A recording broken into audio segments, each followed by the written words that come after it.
PetroChina back in 2001 or 2002, all you did was read the annual report.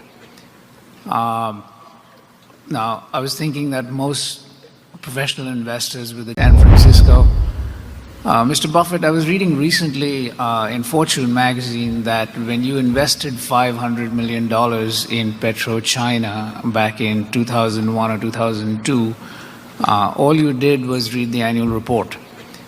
Now, I was thinking that most professional investors with the kind of resources that you have would have liked to have done a lot more research and talk to management, maybe regulators, et cetera, et cetera. The question I have is what is it that you look for when you're reading an annual report like that? How is it that you were able to and did make an investment purely on the back of reading that report? Yeah, well, it was in 2002 and 2003, and the report came out in the spring, and I read it, and that's the only thing I ever did. I never contacted any management. I never got a brokerage report. I never asked for anybody's opinion. But what I did do was I came to the conclusion that the company, and it's not hard to understand crude oil production and refining and marketing and the chemical operation they have. I mean, you can do the same thing with Exxon or BP or any of them, and I do that with all. I look at them.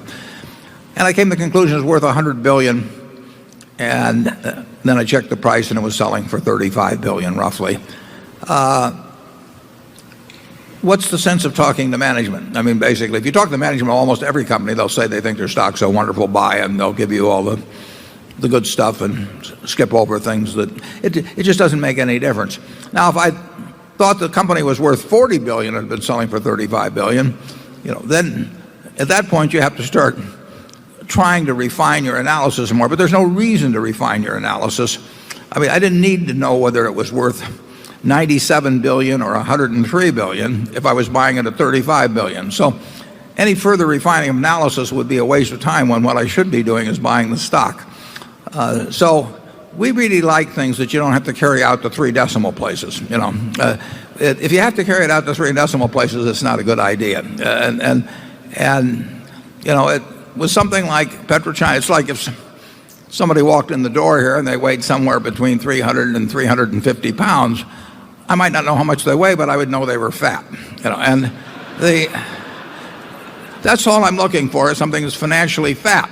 And whether PetroChina weighed $95 billion or $105 billion didn't make much difference. It was selling for $35 billion. If it had been selling for 90, it would have made a difference. So if you can't make a decision on something like PetroChina off the figures, forget about going further. And that's basically what we did. It's a straightforward report, just like reading just like reading Chevrons or ConocoPhillips or anything like that, just as informative. We're going to learn more, by going out and deciding whether you thought they've got one huge field in China, whether the life of it was 13 years or 14 years or something of the sort. They should hit you between the eyes. Charlie? Yeah, I would argue that we have lower due diligence expenses than anybody else in America, and that we have had less trouble because we had less expense. I know of an investment operation in America that pays over $200 billion a year to its... 200 million. 200 million. Yes, yeah. 200 million, pardon me, to every year to its accountants. A lot to help them with due diligence. And I think our operation is safer because we think like engineers. We want these margins of reliability, and they're trying to do something really difficult, which is to have fine-grained. When we get a call on something like the Mars-Wrigley situation, if we don't know enough about Mars and Wrigley by this point, so that we have to go out, I still like to go out, of course, and sample all the bars. So we have a 15. I mean, I feel I owe that to the Berkshire shareholders, but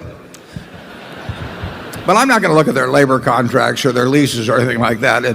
If the value of Wrigley depends on a specific lease someplace or a specific commitment to this or that, or a given environmental problem, forget it.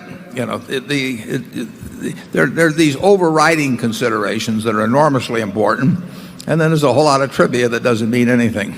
That we have never made we've made plenty of big investment. I've made plenty of big investment mistakes.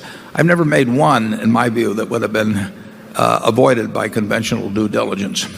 And we would have spent a lot of money, and we would have wasted a lot of time, and in some cases we would have missed deals simply because we wouldn't have committed fast enough. If you found this video valuable, don't forget to give it a thumbs up, subscribe for more content, and share your thoughts in the comments below.